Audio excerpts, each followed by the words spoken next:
keessa eenyu yaadata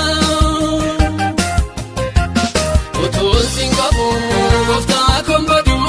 naafis na baafta gaaf tokko aduu humni koo obsiinsi eega anna fakkaaddu si hiyyeessa deega ulfina guddaatu ta'ee na eega sida humni koo obsiinsi eega anna fakkaaddu si hiyyeessa deega ulfina guddaatu ta'ee na eega injiine namoo boddeen rakkina kanitti maddoon jiru naa jinaa